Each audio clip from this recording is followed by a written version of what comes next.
चुपचाप बैठो तो।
दो तीन मिनट देख लेते हैं, बाकी लोग ज्वाइन करते हैं, फिर चालू करेंगे।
देखिए स्क्रीन दिख रहा है सबको?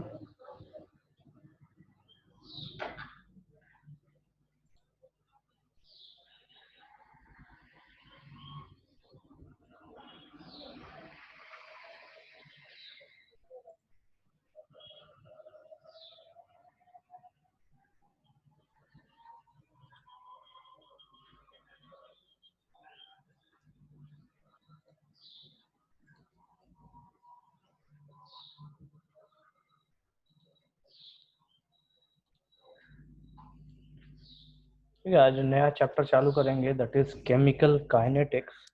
ठीक है, ये आपके सिलेबस का 4th चैप्टर है, फिजिकल केमिस्ट्री का 4th चैप्टर है केमिकल काइनेटिक्स। ठीक है, अब यहाँ पे देखिए दो शब्द है, अगर इसे हम पाठ करें तो ये दो अलग अलग शब्दों से बना हुआ है। पहला तो केमिकल और दूसरा काइनेटिक्स। काइनेटिक्स यहाँ पे जो है ये मोशन के लिए आता है, मोशन कहे तो, या फिर यूँ कह सकते हैं कि काइनेटिक्स यहाँ पे स्पीड के लिए आता है।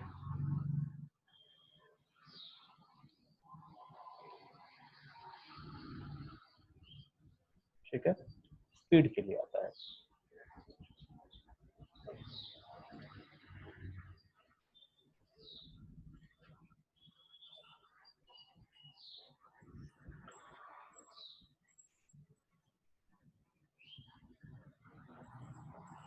एक आध मिनट और देख लेते हैं, कहीं कोई और ज्वाइन करे तो। ठीक है,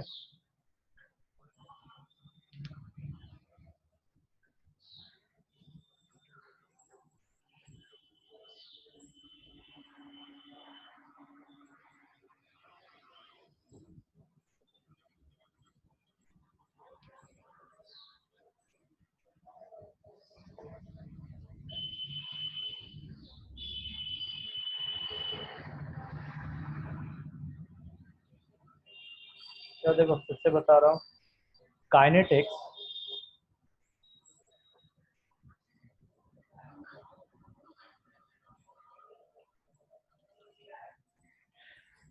काइनेटिक्स जो वर्ड है ये स्पीड को डिनोट करता है। ठीक है, मोशन में जो स्पीड होता है उस चीज को ये डिनोट करता है। ठीक, अब यहाँ पे हम क्या पढ़ रहे हैं, केमिकल काइनेटिक्स। ठीक है, मतलब जो केमिकल रिएक्शंस हैं, जो केमिकल रिएक्शंस हैं हमारे, केमिकल रिएक्शंस हैं उनकी स्पीड हैव सम स्पीड्स और रेट ऑफ चेंज। ठीक है, केमिकल रिएक्शन जो है उनकी कोई स्पीड होती है या रेट ऑफ चेंज होता है। स्पीड या रेट ऑफ चेंज से क्या मतलब है, तो अगर रिएक्टेंट ए है और ये कन्वर्ट हो रहा है आपका प्रोडक्ट बी में, ठीक, तो ए से बी में जाने के लिए ये कितना समय लेता है, मतलब क्या टाइम लेगा ये। ठीक, अभी टाइम ले रहा है तो एनीथिंग, जो भी चीज अगर चेंज होता है, मतलब जिसमें बदलाव देखने को मिले और जिसे हम टाइम में फ्रेम कर सके, उस चीज को हम कहते हैं यहाँ पे रेट। ठीक है, तो बेसिकली केमिस्ट्री में हम क्या देखते हैं कि जो हमारा रिएक्टेंट है, जो हमारे पास रिएक्टेंट है, ये रिएक्टेंट किसमें बदल रहा है, तो प्रोडक्ट में बदल रहा है। रिएक्टेंट हमारा बदल रहा है प्रोडक्ट में। ठीक है, अभी इस जगह पे एक एक का कंसंट्रेशन डिक्रीज होता हुआ दिखेगा और एक का कंसंट्रेशन हमें इंक्रीज होता हुआ दिखता है। ठीक, तो यहाँ पे हो क्या रहा है कि ए जो रिएक्टेंट है हमारा, ये ए कुछ समय, मतलब जैसे रिएक्शन चालू होगा तो इसका कंसंट्रेशन डिक्रीज होने लग जाएगा, मतलब यहाँ पे हमको डिक्रीमेंट देखने को मिलेगा। और उसी जगह पे जो प्रोडक्ट है हमारा, जैसे जैसे ये खत्म होगा ए, वैसे वैसे बी बनना चालू हो जाता है। तो ये जो बदलाव है, this is known as the change in a chemical reaction. किसी भी केमिकल रिएक्शन जो चेंज कहते हैं वो ये है। अब इस चेंज को होने में कितना समय लग रहा है, तो इसे कहा जाता है rate of a chemical reaction. किसी भी दिए गए समय में एक रिएक्शन कितना चल रहा है या कितना खत्म हो रहा है, उसे हम यहाँ पे रेट से डिनोट करते हैं। और जो रेट है वो बेसिकली स्पीड के लिए यूज किया जाता है। जैसे आपने फिजिक्स या मैथ्स में पढ़ा होगा, rate of change of speed. ठीक है, तो वहां पे देखिए जो स्पीड है, तो हम नॉर्मली वहाँ स्पीड वेलोसिटी ऐसे यूज करते हैं, लेकिन केमिस्ट्री में हम यहाँ पे रेट यूज करेंगे स्पीड के जगह पे। तो ये जो काइनेटिक्स वर्ड है, ये यहाँ पे rate of a chemical reaction के लिए यूज किया जाता है। तो ये हमारा बेसिक डेफिनेशन है चैप्टर का, कि चैप्टर में हमें, आपको समझ में आ गया होगा कि चैप्टर में हमें पढ़ना क्या है। तो इस चैप्टर में हम बेसिकली वही पढ़ेंगे कि जैसे फास्ट रिएक्शंस है, स्लो रिएक्शंस है, काफ़ी स्लो रिएक्शंस है। तो आप देख लो, आपके घर में लोहा रखा है, लोहा में जंग लगता है, तो जंग लगने में काफ़ी समय लगता है, हो सकता है 6 महीने में लगे, साल भर में लगे, या 2 साल में, 5 साल में, या होता है 10 साल के बाद लगे। तो वो जो रेट है, वहाँ पे जो स्पीड है जंग लगने का, करोजन का जो स्पीड है, वो स्पीड काफी स्लो है। ठीक, तो उस तरीके से उस रेट में हम उसकी रेट की बात करते हैं। या फिर जो आप जब नमक घोलते हैं पानी में, तो वो एक इंस्टेंटेनियस रिएक्शन है, मतलब वो रिएक्शन काफ़ी तेज़ी में होता है, तो वहाँ पे उसकी स्पीड बहुत ज़्यादा होती है। तो हम कह सकते हैं कि वहाँ पे जो रेट ऑफ डिसोसिएशन है सॉल्ट का, वो काफ़ी तेज़ी से हो रहा है। तो इस पूरे चैप्टर में हम वही चीज़ पढ़ने वाले हैं कि कोई भी रिएक्शंस अगर चल रहा है तो उसकी स्पीड क्या है और उसके चलने की प्रक्रिया, मतलब उसकी जो मैकेनिज्म है, मैकेनिज्म प्रोसेस क्या है। देन हम चलते हैं चैप्टर पे आगे।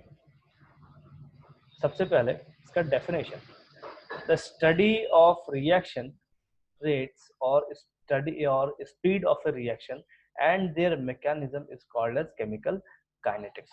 ठीक है, केमिकल काइनेटिक्स हम दो चीजें पढ़ेंगे। सबसे पहला तो रिएक्शन का रेट और दूसरा उनका मैकेनिज्म। ठीक है, मैंने आपको पहले कहा है एक चीज कि किसी भी केमिकल रिएक्शन में 3 से ज्यादा एटम्स या 3 से ज्यादा कुछ भी मॉलिक्यूल या आयन कभी भी कंबाइन नहीं कर सकते। तो वो जो कॉम्बिनेशन थ्योरी है वो हम इसी चैप्टर में देखेंगे। ठीक है, किसी भी रिएक्शन को आप देखो, रिएक्शन तो हम लिखते हैं इस तरीके से, मान लो कि हमारे पास रिएक्टेंट है A plus B plus C plus D और ये हमको जाके प्रोडक्ट दे रहा है। ठीक है, तो इस चैप्टर में हम ये चीज देखेंगे कि इन चारों में से पहले कोई 3 आपस में रिएक्ट करेगा और तब जाके चौथा रिएक्ट करेगा। ठीक है, तो इस चीज का ध्यान रखें, किसी भी केमिकल रिएक्शंस में 3 रिएक्टेंट से ज्यादा कभी कंबाइन नहीं होता। चौथा अगर है तो उन तीनों के बाद वो चौथा काम करता है। Then chemical kinetics is very helpful in determining the rate of reaction, that is whether the reaction is fast, slow, very slow या moderately slow। ठीक है, या तो रिएक्शन बहुत तेज होंगे या स्लो होंगे या काफी स्लो होंगे या लगभग स्लो और फास्ट के बीच में होंगे। तो on the basis of their speed, ठीक है, उनके speed of reaction, reacting species के स्पीड से 3 तरीके से बांटा गया है रिएक्शंस को। पहला वेरी फास्ट रिएक्शन, जिसे टाइप 1 रिएक्शन भी कहा जाता है। These are those reactions which occurs instantaneously, जो अचानक से होते हैं, मतलब इनको देखना संभव नहीं। जैसे नमक घुलते हुए हम देख नहीं पाते, उसको आप डालो और वो घुलना चालू हो जाता है, फटाक से तुरंत घुल भी जाता है। एग्जाम्पल है AgNO3 प्लस NaCl, ये हमें प्रोडक्ट देगा AgCl प्लस NaNO3। तो ये उन रिएक्शंस में आते हैं जो काफी तेजी से होते हैं। नेक्स्ट है HCl plus NaOH, acid plus base का रिएक्शन। उसके बाद नेक्स्ट एग्जांपल है आयनिक रिएक्शंस, जो इनके अंतर्गत आता है। ठीक है, तो ये वैसे रिएक्शंस हैं जिनकी रेट या जिनकी स्पीड को इजीली डिटरमाइन नहीं किया जा सकता।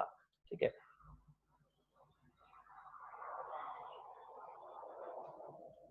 whose rate or speed cannot be determined easily। ठीक है, ये वैसे रिएक्शंस है जिनका स्पीड या रेट जो आसानी से बताया नहीं जा सकता। देन दूसरा है टाइप 2 रिएक्शन, जिसे वेरी स्लो रिएक्शंस भी कहते हैं। तो these are those reactions which occurs very slow और rate of reaction is very slow, like rusting of iron which takes month और इवन ईयर्स। ठीक है, जैसे रस्टिंग ऑफ आयरन हो गया। उसके बाद कुछ और एग्जांपल्स है, वाटर का फॉर्मेशन। ठीक है, रूम टेम्परेचर पर अगर वाटर का हम फॉर्मेशन देखते हैं तो वो काफी स्लो होता है। उसके बाद कार्बन डाइऑक्साइड का फॉर्मेशन, कब? रूम टेम्परेचर पे। फिर मिथेनॉल का फॉर्मेशन रूम टेम्परेचर पे। ठीक है, इसके साथ आप एक और सिंपल एग्जांपल देख सकते हैं यहीं पे, इस वाटर के साथ ही देख सकते हैं H2O2 का फॉर्मेशन, H2 प्लस O2, ये हमको बना के देता है H2O2। ठीक है, ये हमको हाइड्रोजन पेरोक्साइड देता है, कब? तो रूम टेम्परेचर पे। ठीक है, और ये रिएक्शंस बहुत स्लो होते हैं, ये हाइड्रोजन पेरोक्साइड को फॉर्म करने के लिए महीनों लग जाते हैं। ठीक है, इस वजह से इन्हें वेरी स्लो रिएक्शंस में डाला गया है। देन नेक्स्ट है हमारे पास मॉडरेटली स्लो रिएक्शंस। तो this type of reactions occurs between type 1 and type 2। ये ना ही बहुत ज्यादा स्पीड वाले होते हैं, ना ही बहुत ज्यादा स्लो वाले होते हैं। The rate of these reactions can be measured easily, इनका जो रेट है वो काफी आसानी से निकाला जा सकता है। फॉर एग्जांपल यहाँ पे देखिए शुगर का ब्रेकआउट है, केन शुगर है, उसको पानी में डाले तो हमें क्या मिलता है, ग्लूकोज और फ्रक्टोज देखने को मिलता है। देन दो और एग्जांपल्स हैं, दोनों, ये सेकेंड वाला भी शुगर का ही एग्जांपल है। देन थर्ड वाला आपका H2O2 का डिकम्पोजिशन है, जो यहाँ पे मैंने वेरी स्लो रिएक्शन में आपको दिखाया था।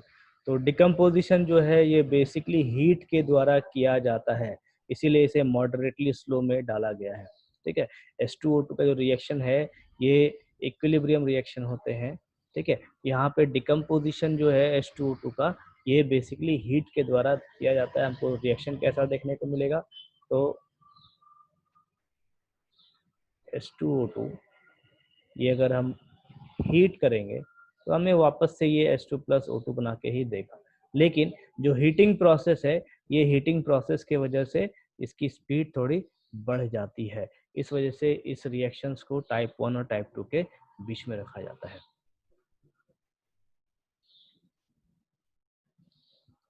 देन नेक्स्ट है हमारे पास रेट ऑफ ए रिएक्शन या रेट ऑफ केमिकल रिएक्शन। ठीक, तो रेट ऑफ रिएक्शन जो है that is change of quantity up in some time. Definition इसका यही हो जाएगा, rate is defined as change in some quantity upon time taken for the change, that is delta x by delta t. अब देखिए यहाँ जो delta x और delta t है, ये हम बेसिकली यूज करते हैं डिस्टेंस के लिए। ठीक है, मैंने जो यहाँ फॉर्मूला लिखा है, ये बेसिकली डिस्टेंस के लिए जो हम फिजिक्स में यूज करते हैं या मैथ्स में यूज करते हैं उसके लिए लिया है। तो जनरली याद रखने के लिए मैंने ऐसा किया है। अब देखिए डेल्टा एक्स जो है, ये डेल्टा एक्स हमको क्या देगा, तो फाइनल और इनिशियल वैल्यू का वैल्यू देता है। Delta x is equal to x final minus x initial. ठीक है, आखिरी वैल्यू माइनस इनिशियल वैल्यू। उसी तरीके से डेल्टा टी भी हमें देगा T minus T final minus T initial, that is amount of time elapsed. तो ये बेसिक फार्मूला है और यही बेसिक फार्मूला हमें पूरे केमिकल काइनेटिक्स चैप्टर में लगाना है। ठीक है, इसी फार्मूला को मैं आगे यूज करूंगा कॉन्सेंट्रेशन से रिलेटेड या कॉन्सेंट्रेशंस को समझाने के लिए। देन डेफिनेशन क्या है इसका, तो rate of a chemical reaction is the change in the concentration of any one of the reactants और प्रोडक्ट्स पर यूनिट टाइम। अभी यहाँ पे देखिए, मैं अगर एक रिएक्शन लूँ जिसमें रिएक्टेंट है, रिएक्टेंट कन्वर्ट हो रहा है आपका प्रोडक्ट में। ठीक है, आप कुछ भी ले सकते हैं, ए बी या कोई एग्जैक्ट रिएक्शन भी ले सकते हैं। तो यहाँ पे कहता क्या है कि रेट ऑफ केमिकल रिएक्शन जो है वो डिफाइंड कैसे है, तो is the change of the concentration of any one of the reactants और products, any one of the reactants और प्रोडक्ट्स। तो रेट जो है हम या तो रिएक्टेंट को लेके बता सकते हैं या फिर प्रोडक्ट को लेके बता सकते हैं। अब ऐसा क्यों होता है, तो यहाँ पे देखिए जैसे ही हमने अगर रिएक्शन चालू किया तो उस वक्त कैसा है कि मान लीजिए रिएक्शन चालू का पहले कंडीशन टी बराबर 0 है। ठीक, तो जो आर होगा वो कितना होगा, 100%। आर हमारे पास कितना होना चाहिए, 100%। ठीक है, ये फंडा मैंने आपको पहले भी 11th में बताया है, फिर बता रहा हूँ। ठीक है, आर हमारे पास 100%, तो पी कितना हो जाएगा, 0%। जाहिर सी बात है। अब जैसे टाइम आगे बढ़ेगा, टी बराबर आप रख लो 1 सेकेंड, तो आर की कॉन्सेंट्रेशन सपोज कीजिए हो जाएगी 90%। ठीक है, तो P हमको कितना दिखना चाहिए, P हमें यहाँ पे 10% ही दिखना चाहिए। ठीक, अब देखो इस चीज को आप ऐसे समझ सकते हैं कि R कितना खत्म हुआ, तो R जो है ये खत्म हुआ है यहाँ पे सिर्फ 10%। ठीक, R यहाँ पे 10% खत्म हुआ और P जो बना है ये कितना बना है, तो ये भी 10% ही बन के मिला है हमें। वो इसलिए क्योंकि जितना रिएक्टेंट खत्म होगा उतना ही तो प्रोडक्ट खत्म होगा, सॉरी प्रोडक्ट बनेगा। तो जो रेट है वो रेट जो है वो यहीं पे दिया जाता है, और किसके द्वारा दिया जाता है, तो रिएक्टेंट चाहे प्रोडक्ट के द्वारा। हाँ जेडी बोलो,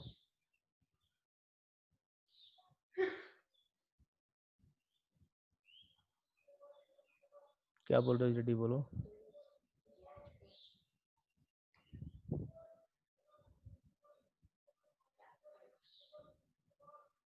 रिपीट कहाँ से? पूरा रेट ऑफ रिएक्शन?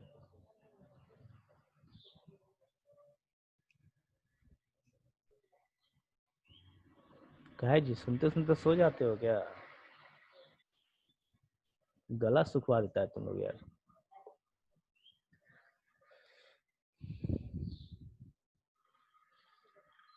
चलो ठीक है, फिर रिपीट कर रहे हैं।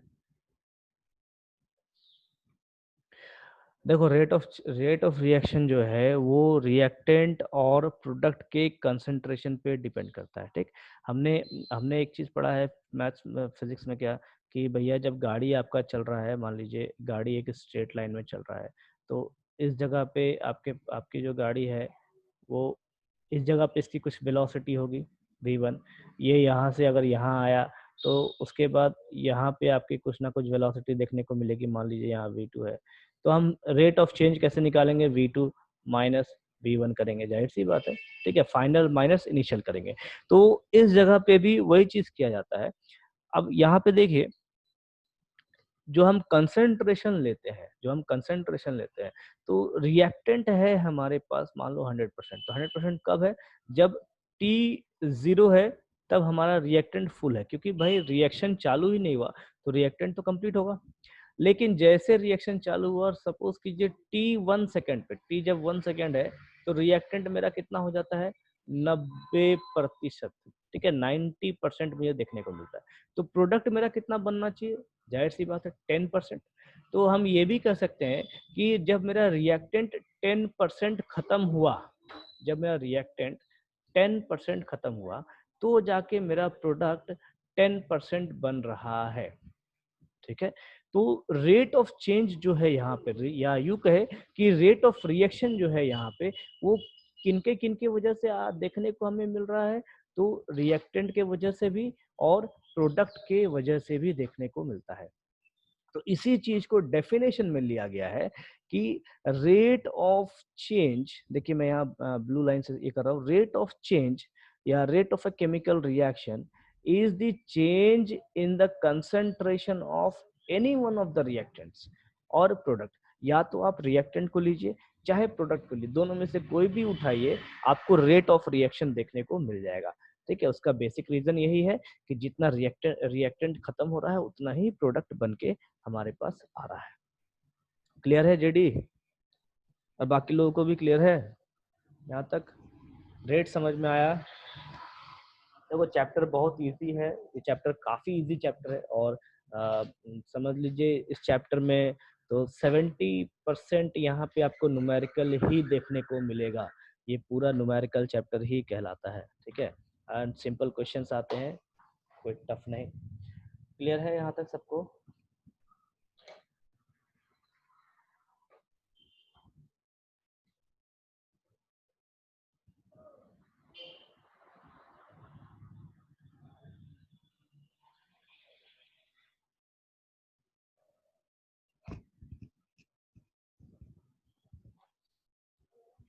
देन इसके यूनिट्स हैं मोल पर लीटर पर सेकेंड, और मोलैरिटी पर सेकेंड, और मोल्स पर लीटर पर मिनट, चाहे मोल्स पर लीटर पर आवर। ठीक है, अब देखो यहाँ पे कॉन्सेंट्रेशन जो है, कॉन्सेंट्रेशन आप जिस टर्म में लेंगे वो टर्म डिवाइडेड बाय टाइम, ये हमको यहाँ पे यूनिट मिला के देगा। ठीक, तो मोल पर लीटर ये हमारा कॉन्सेंट्रेशन हो गया। यहाँ पे मोलैरिटी है, मोलैरिटी भी हमारा कॉन्सेंट्रेशन को डिनोट करता है। ठीक, उसके बाद हर किसी में देखिए मोल्स पर लीटर ही लिया गया है, सिर्फ टाइम फ्रेम का फर्क है। तो पर सेकेंड, पर मिनट और पर आवर।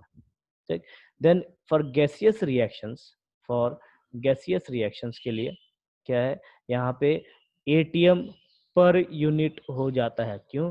क्योंकि जो गैसियस रिएक्शंस हैं वहाँ पे आपको प्रेशर देखने को मिलता है, इस वजह से एटीएम पर मिनट और एटीएम पर आवर या फिर एटीएम पर सेकंड, ये 3 यूनिट में ये डिफाइंड है। सिर्फ टाइम फ्रेम चेंज है, बाकी सारे जो यूनिट्स है वो सेम है। Then rate of reaction is equals to decrease in concentration of reactant divided by time taken, or is equal to increase in concentration of product divided by time taken। मतलब जितना reactant घट रहा है और जितना product बढ़ रहा है, दोनों सेम होने की वजह से रेट ऑफ रिएक्शन हम किसी से भी दे सकते हैं। ठीक है, ये अब यहाँ पे हम देखेंगे, ये एक्चुअल फॉर्मूला है आपका। तो rate of reaction is equal to decrease in concentration of reactant upon time taken, चाहे increase in concentration of product upon time taken. देखिए ग्राफ है जो रेट ऑफ रिएक्शन को बतलाता है। यहाँ पे देखिए ग्राफ को कैसे समझेंगे, तो इस जगह पे जो मेरा ग्राफ है ये हो जाएगा मैक्सिमम कंडीशन। ठीक, मैक्सिमम किसके लिए, तो रिएजेंट्स कहिए चाहे रिएक्टेंट्स कहिए।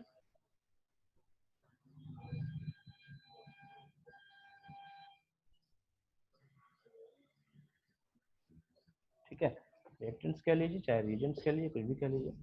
अब देखो कंसंट्रेशन और टाइम के बीच का ये ग्राफ बना हुआ है। तो इस जगह पे जहाँ मैंने मैक्सिमम लिखा है, यहाँ पे रिएक्टेंट्स मेरा मैक्सिमम होगा। ठीक, कब, जब यहाँ पे t इज इक्वल्स टू 0 होगा तब। तो t इज इक्वल्स टू 0 में हमारा जो रिएक्टेंट है ये मैक्सिमम है, तो t इज इक्वल्स टू 0 में यहाँ पे मेरा जो प्रोडक्ट है वो कितना होना चाहिए, मिनिमम होना चाहिए। ये जो P है, मैं यहाँ P लिख दे रहा हूँ, दिस विल बी मिनिमम। ठीक है, इस ग्राफ में हम इसको ऐसे समझेंगे।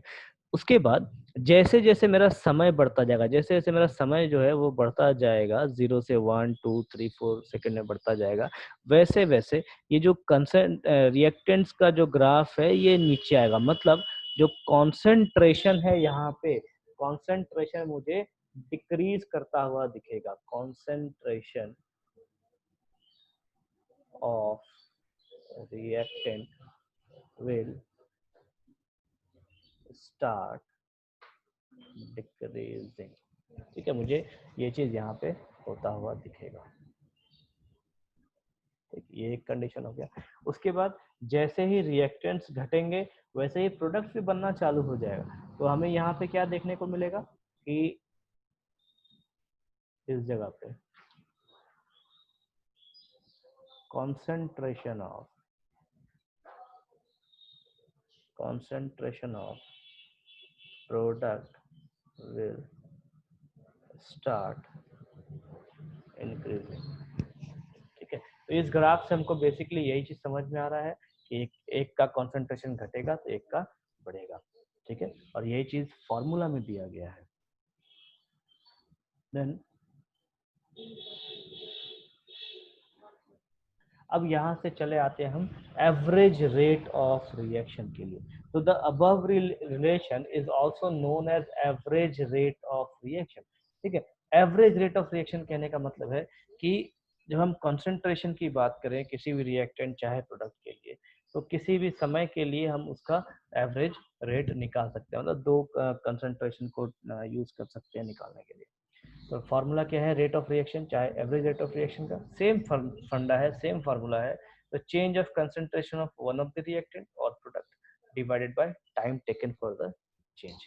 अब इस चीज का ध्यान रखिए, ये जो फार्मूला है ये पूरे चैप्टर में यूटिलाइज होगा। ठीक है, क्योंकि हम स्पीड पढ़ रहे हैं, रेट पढ़ रहे हैं, तो रेट ऑफ रिएक्शन पूरे चैप्टर में यही चीज यूटिलाइज, कॉन्सेप्ट हमारा यहीं पे है। ठीक है, बस बाकी सभी फॉर्मूले से थोड़ा बहुत उलट फेर देखने को मिलेगा। डेफिनेशन क्या है, the average rate of reaction is defined as the change of any one of the concentration of reactants or products per unit time। जो हमने रेट ऑफ रिएक्शन का डेफिनेशन पढ़ा वही डेफिनेशन हमको यहाँ भी देखने को मिल रहा है। Same funda, rate average rate of reaction जो है वो डिनोट किया जाता है आर ए वी से, is equals to decrease in concentration of R. R यहाँ पे क्या है, तो आर यहाँ पे रिएक्टेंट है, divided by time taken is equal to increase in concentration of P. P यहाँ पे क्या है, तो पी हमारा यहाँ पे प्रोडक्ट है, डिवाइडेड बाय टाइम टेकन। ठीक है, जो हमने फॉर्मूला यहाँ पे पढ़ा है ऊपर में, वही फॉर्मूला हमको वहां पे भी देखने को मिल रहा है।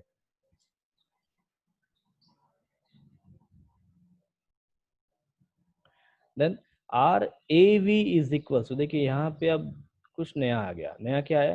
तो average rate of reaction is equal to minus delta, bracket में आर है, डेल्टा ब्रैकेट में आर है, डिवाइड बाय डेल्टा टी।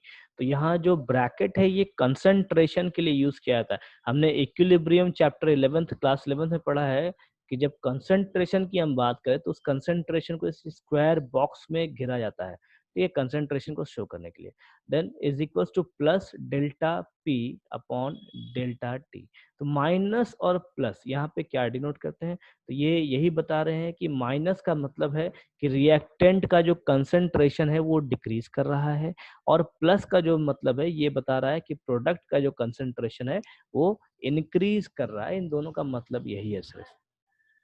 तो अगर आपके किसी भी केमिकल रिएक्शन में अगर रिएक्टेंट ज्यादा हो जाए, जैसे मान लो मैं बात करूं ए प्लस बी प्लस सी, ठीक है, ये हमको मान लो देता है एम प्लस एन प्लस, ठीक है। तो इस कंडीशन में जब हम एवरेज रेट लिखेंगे तो एवरेज रेट इन तीनों के साथ नेगेटिव में जाएगा। इन तीनों जो है ये तीनों नेगेटिव में रहेंगे, और ये तीनों जो है ये पॉजिटिव में हमको देखने को मिलेगा। ठीक, वो इसलिए क्योंकि रिएक्टेंट का जो कंसंट्रेशन है वो हमेशा डिक्रीज करता है, और प्रोडक्ट का जो कंसंट्रेशन है वो हमेशा इंक्रीज करता है। ठीक है, तो लिखने का तरीका भी यही होना चाहिए। सेम तरीका हम एवरेज रेट के लिए भी यूज करेंगे। देन यहाँ देखिए एक ग्राफ दिखा रखा है मैंने, एवरेज रेट और इंस्टेंटेनियस रेट। यहाँ एक नया वर्ड यूज किया गया है, दैट इज इंस्टेंटेनियस रेट। ठीक है, इंस्टेंटेनियस का मतलब क्या होता है? At particular time, instantaneous rate means at particular time. ठीक है, मतलब किसी खास समय पे उसकी स्पीड क्या है, उसे इंस्टेंटेनियस रेट कहा गया है। ठीक है, तो इस जगह पे देखिए, इस ग्राफ में देखिए, सबसे पहले एवरेज रेट दिखाया गया है। ठीक, एवरेज रेट कैसे लिया गया है? तो कंसंट्रेशन, ठीक है, कंसंट्रेशन मतलब एक हमारा फाइनल कंसंट्रेशन, एक हमारा इनिशियल कंसंट्रेशन।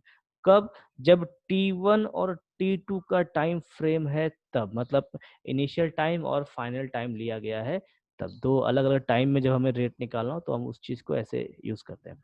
उसके बाद दूसरा है इंस्टेंटेनियस रेट। ये तब लिया गया है जब किसी पर्टिकुलर सिंगल टाइम की हम बात कर रहे हैं तब। मतलब अगर सपोज कीजिए T है यहाँ पे 1 सेकेंड, यहाँ पे है 3 सेकेंड, यहाँ पे है 5 सेकेंड, ठीक, उसके बाद आ गया 7 सेकेंड।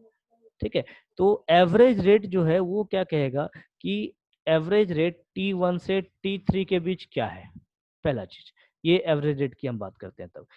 अगर इंस्टेंटेनियस रेट की हम बात करें तो इंस्टेंटेनियस रेट क्या बात करेगा कि जो स्पीड है रिएक्शन की वो पर्टिकुलर टाइम T5 पे क्या है, या फिर T7 पे क्या है, ठीक, इस तरीके से, या फिर T3 में क्या है। तो जो पर्टिकुलर टाइम की जब बात होती है तो उसे कहा जाता है इंस्टेंटेनियस पॉइंट या इंस्टेंटेनियस रेट या फिर केमिकल रिएक्शन।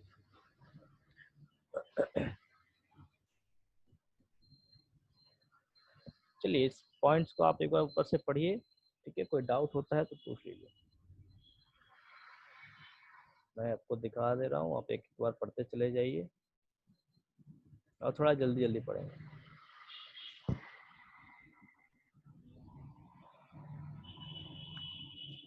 पढ़ते चले जाइए, कोई डाउट है तो पूछते चले जाइए।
रेट ग्राफ वाला क्या जेडी?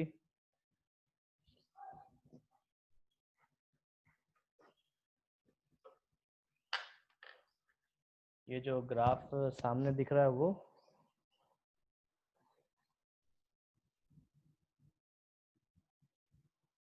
सामने जो ग्राफ दिख रहा है वो या नीचे वाला?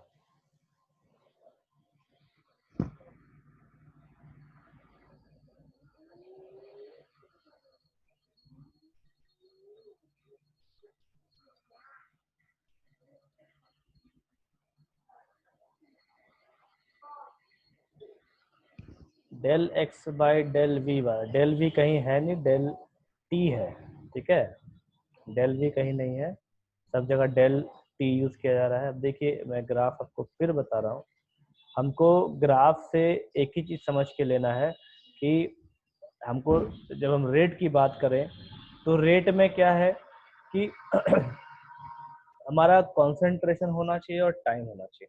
तो कंसंट्रेशन किसका, एक तो रिएक्टेंट का और दूसरा प्रोडक्ट का टाइम, सॉरी कंसंट्रेशन, ठीक, और उसका टाइम। तो यहाँ पे जब हम एवरेज रेट की बात करते हैं, ठीक है, देखिए यहाँ पे एक तरफ में कंसंट्रेशन दिया है आपको, एक तरफ में टाइम दे रखा है। ठीक है, मैं फिलहाल एक ही ग्राफ समझा रहा हूँ। ये देखिए एक तरफ ये रिएक्टेंट का ग्राफ है और इधर साइड में प्रोडक्ट का ग्राफ दिया हुआ है, ठीक है। जो ऊपर में मैंने जो अभी आपको ग्राफ बताया था कलरफुल वाले, तो उसी चीज को ये अलग अलग करके दिया गया है, ठीक है। अब यहाँ पे देखिए इस जगह पे जो मेरा कंसंट्रेशन है ये होगा मैक्सिमम, ठीक है।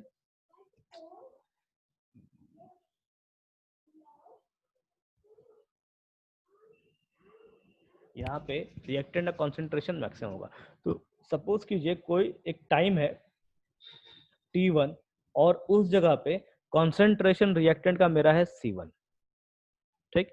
उसके बाद कोई एक टाइम है T2 और उसका जो कंसंट्रेशन है वो है मेरे पास C2 इस जगह पे, और C1 है मेरा देखो इस जगह पे, ठीक है। तो एवरेज रेट जो होता है, एवरेज एक्चुअली हम एवरेज किसका निकालते हैं, तो हमारे पास दो टाइम फ्रेम दिया रहे या दो वेलोसिटी दिया रहे या किसी बच्चे का लिस्ट दिया रहे तो हम उसका एवरेज निकालते हैं। तो यहाँ पे भी हमारे साथ कंसंट्रेशन वही है, कहता क्या है कि दो टाइम फ्रेम है, दो कंसंट्रेशन है हमारे पास, तो उसका एवरेज रेट मतलब उन दोनों कंसंट्रेशन के वक्त रिएक्शन का रेट क्या है, रिएक्शन का स्पीड क्या है, ठीक है। मतलब C1 और C2 जब कंसंट्रेशन है तो इस रिएक्शन की स्पीड क्या है, तो उसका फॉर्मूला हमारे पास ये निकल के आता है। तो जनरल फॉर्मूला हमारे पास क्या है, delta R by delta T. अभी आर जो है ये रिएक्टेंट के कंसंट्रेशन के लिए यूज किया गया, तो कौन से कंसंट्रेशन के लिए, तो C2 और C1 जो मैंने ऊपर आपको लिखा था delta X by delta T. तो डेल्टा एक्स मेरा क्या था, final concentration by sorry minus initial concentration. तो यहाँ पे जो फाइनल कंसंट्रेशन है वो मेरा क्या हो जाएगा,